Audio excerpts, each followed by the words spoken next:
talking about mentorship and the role a mentor plays in your professional life and personal life, what role does a male ally play, and how can organizations ensure a very healthy partnership between a male and a female colleague so that they both support each other to grow? That's a very interesting question. I would say the men should change their perspective to recruit more women in their group. Okay. So what I would give an example is, let's say we have our ACP product line where women are doing the complete production assembly line. So they bring in a different perspective altogether. See, I won't be able to lift a huge rod or whatever. But when women are supposed to do it, the perspective will differ. They bring in some digitization there or bring in some automation there. So when you have a mix of both men and women in your group, you get a lot of different perspectives.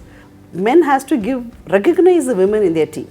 I would say that is more important, so that you give a balance, and you also ensure that the women are able to get promoted to the next level in their career, have a career progression. Men have to bring women into their group, also recognize them, acknowledge their contribution to the team. So all these work together to help the women grow in the career. So men allies are mandatory in any profession for that matter. So now moving on, Abhinaya. So considering about the legal aspect and about lawyers who are coming, the female lawyers who are coming into the workforce, how can young female lawyers build credibility and gain visibility in high stakes negotiations and corporate legal teams? Okay, so like when it comes to lawyers, there is no high case or low stake cases. For a lawyer, a case is a case. So I think be it a woman lawyer or a man lawyer, he has to stick on to the facts, treating it as a case. So I don't know if most of you would have known about a Jessica Lal case. It is a famous judgment. So it is only because of the young lawyer who took it up the case and he won, it became a high stake case. So as a lawyer, I would think whenever the facts I come to know, it's not about the high stake or low stake. It is about the fact which I have to stick into. So answering your first question, irrespective of female or male lawyers, everyone should be very, very confident about their core knowledge. Visibility, it will come upon picking opportunities and things. But when you're so confident about the core, you will reach heights definitely. So I don't actually accept, or I'm not aligned with the high stake cases or low stake cases. It's a case, that's it.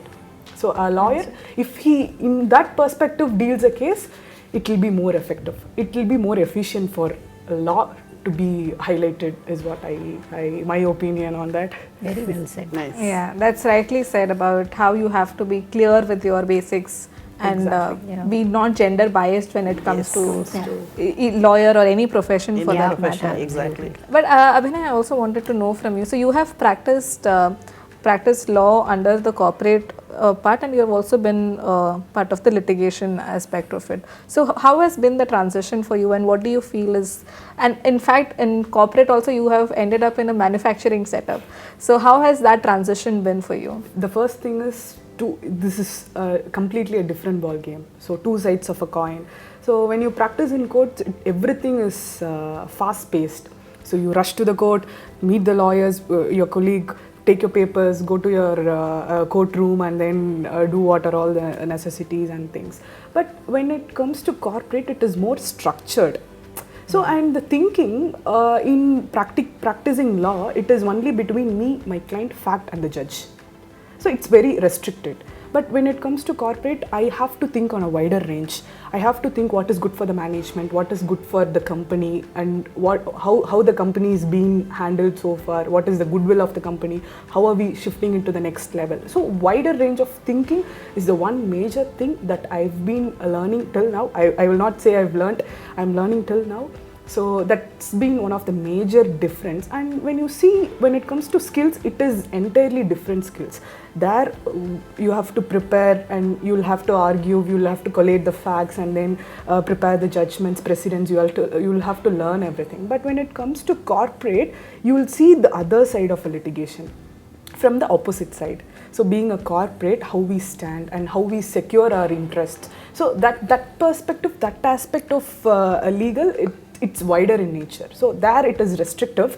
It's only between 4 or 5 of people, but here it is between the management and the company. And when we take ours, we have presence overseas. So you'll have to be even more wider, not only restricting yourself to the Indian laws, but also to the international laws.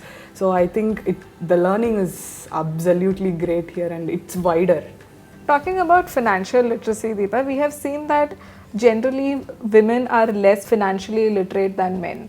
So how do you suggest and what do you suggest that women should do to ensure that they have at least a basic level of financial literacy?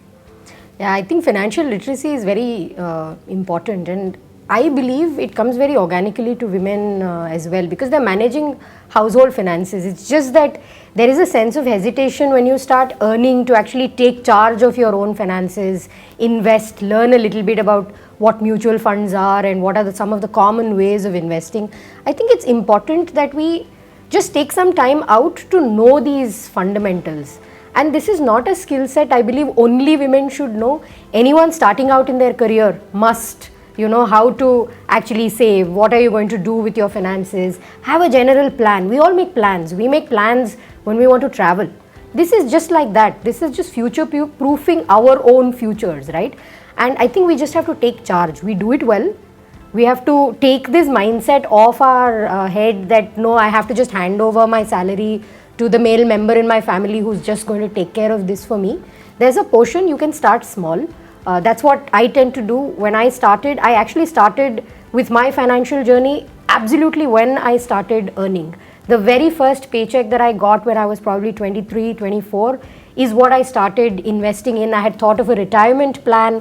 I actually have a nice 10-year roadmap of a retirement plan. How much funds do I need when I retire? And this was all agnostic of if I get married, what will happen, what will change, etc. I had a plan for myself. I was very, very selfish about it, and I think sometimes you need to do that.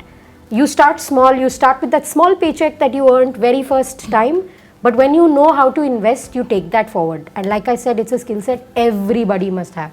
This has no gender bias whatsoever. It's something that we have to teach children. They need to know how to manage finances.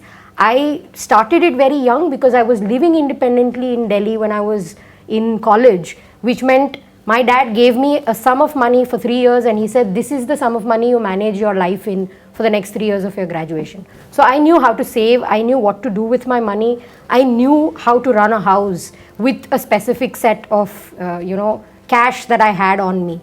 That was a very early learning that I used then to build my financial freedom as well. And it gives you freedom. I think that's what we need to understand very, very much. So I totally agree with her. Financial literacy is a must for everyone. So that is why the curriculum now has a the curriculum has financial literacy, especially dealt with for all students, because it's a skill set, yes, a foundational yes, skill you need to have. Absolutely. To navigate into this VUCA world, I would say, yeah, volatile, uncertain, complex and ambiguous world. You need to have this skill set along with others. When she said her first paycheck, I remember my grandmother telling me, the first paycheck, I said I'll give it to her. It was cash that time. So I took the cash and went and gave it to her. She said, do you have a bank account? So that is what she imbibed that in me. So the very next month I created a bank account for myself. Absolutely. So how do you ensure that the kids are future ready and future proof to see what's coming and what's going to be in the market when they graduate or when they step into the workforce? Yeah, so right now one size fits all, or educator is the only sole source of knowledge are things of passé. It's past. A teacher can now say, okay, I don't know, let's explore it together. Yeah. So that kind of attitude with the teacher, that teacher is also ever learning, lifelong learning part.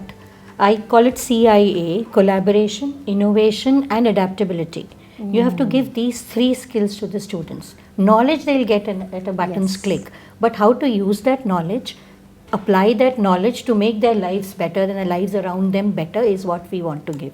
So like in our previous questions, we were mentioning how AI has taken the admin part, and the teacher, the educator has a lot of time with her or him to address these critical thinking, to hone, to develop, to insights, to make the students think critically, think out of the box, problem solve. Just don't think about the problem, think about a solution. So if you come with a problem, don't entertain them. Ask them what is the solution. If they ask a question, the answer to that question should be another question. Yes. So let them inquire. So that constructivist approach will give them all these foundational skills, along with the digital tool and technological fluency. I add communication also as one skill that everybody has to develop. See, you can do your job very well, but if you're not able to articulate and say, this is what I've done it, so you have lost the race. So you will have to communicate. So communication is one which is key. At least in the present world, communication is the key. I find that at least Gen Z and Alpha and whatever, they have going to the devices most of the time. So communication is one skill everybody has to develop, be it men or women have to develop. You will have to articulate what you want to say. Absolutely. Exactly. So coming from a background where communication plays a major role, I would say communication with confidence is the best pair. Yes. Best pair that you can ever find. When you're confident about what you communicate, even if it is if it has flaws or if it is correct or wrong, accept it. That's it. Yeah. You be so confident that this is the fact. If it is wrong, I'm going to accept it. So the acceptance along with this pair, it is the best combination that I would say. Absolutely. I think just one thing that I would want to add is I think one of the skills that we should be very mindful of and not forget and build is resilience.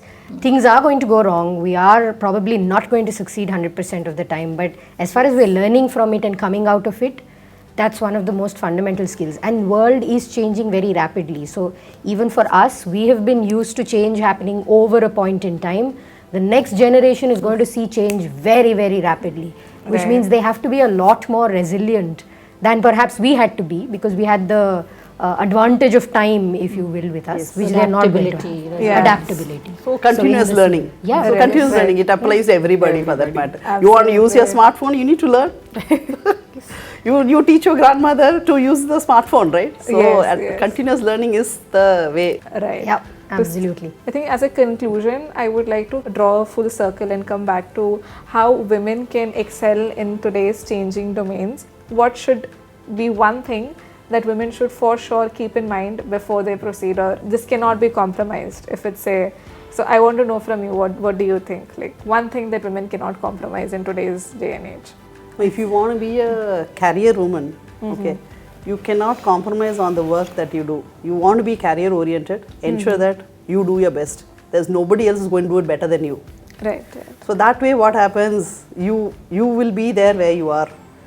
You should always strive to be the best. So what happens? So that actually gives you a edge over others. That's what I would say. You want to be a career-oriented woman, or let's say we are career-oriented women. Let's say there's a housewife who's there at home. She should be the best in what she does. So there's no replacement for her, something like that. So the same, if you are being the best the way you are, the way you work, so that is where you strive and you can succeed. And also more than that, you should always have a balance in your life. Balance means that work-life balance is always difficult for a working woman. It is always juggling. Like Indra Nooyi was also saying, she juggles. So at that moment, this point of time, this roundtable conference is the most important thing. So I concentrate on that. Get back to office. What is that next priority? I handle that. So you will have to juggle. That is no doubt. I think it happens for men also. It happens for women also. But we struggle a lot because we have more responsibility as a mother and other stuff. Yeah. But whatever you do, do your best. So that is my mantra, I would say. Do your best so that there's nobody to point fingers at you. And to add to that, own your achievements. You have achieved something. Don't be humble and say, oh, no. You know, I am here to just own your achievement, and you are the change maker. Yeah. Like this Yes. mindset change will happen from home. You being a mother or a daughter or a sister, you have to initiate that change, ride that change, Yes. and be vocal, Yeah. be heard, make yourself. Yeah, I heard. agree. I agree. I Because we are too humble. Ah, When yeah, somebody says, "Yeah, your sari is very nice," also no, I say, no, that- "Oh, is it really very nice?" We don't know how to take compliments. Yeah, take compliments. Especially, probably our generation, maybe I would say, the Zen Alpha and Zen Alpha are better in that. Because we are kind of Tuned teaching to them. that.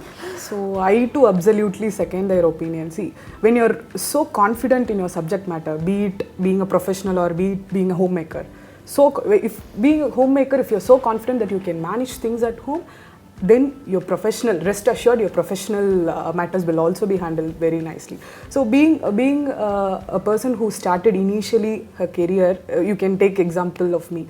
So now, since I'm just growing up, comparing to these honorable women, so when it comes to profession, I'm learning, so I'm evolving. Once I get to the confident that I'm the best or I can do the best, then I can commit to the rest of my personal lives and things. So that is how I've been educating my family. So let me settle in my profession first, then personal things. So that division, you have to be very clear about it. So you have to be very confident about what you do and what you are not supposed to do and what you do in future. So you have that clarity in your vision. Rest assured, everything will be in its place, I would say, Malin. And now families are also supporting that. Absolutely, yeah. Yes, very yes. progressive. Very Yes, progressive, yeah, very yes. progressive. We have that self-imposed, that lizard syndrome. Yes. That I am holding the roof. Exactly. It's not the case. I think the way I round this up, Malin, is two things, right? And it quite aligns with everything that everybody has said. You have to be very unapologetic about who you are. Very, very unapologetic. You can't, you're great at something, you're great at something. Own it. Completely own it. Borderline selfish, perfectly fine. I want to take care of myself if I have to take care of everybody else. You have to be unapologetic. You can't be sorry about these things. That's one thing that I think we all have to start doing. Two, for me, which is most important, is that don't double guess your strengths. You are good. Don't bring yourself down with that internal chatter. We do have that very often. We keep talking to ourselves to bring ourselves down. I think we have to stop doing that. We have to take more risks. Only that will allow us to take more risks. If I stop that internal chatter, I will take a leap of faith in something maybe that I haven't done before, but I'll say, whatever, I'll try it. What worse can happen? I will fail. I will learn from my failure. I think when you bring that attitude, you will grow. There is no stopping you. Every single person, if we just start doing that, we are going to grow. There's absolutely no glass ceiling that we can't break. And I personally feel that it's always good to own up, and only then, and that is what the next generation is seeing as well, right? Correct. They look at you and learn. Yes. So I feel that it's always good, it's always nice to set a good example about how you want the next generation to be. Exactly. So it was a great discussion with women in manufacturing leading the path for tomorrow. So thank you so much for tuning in, and stay tuned for another good update. Thank you so much.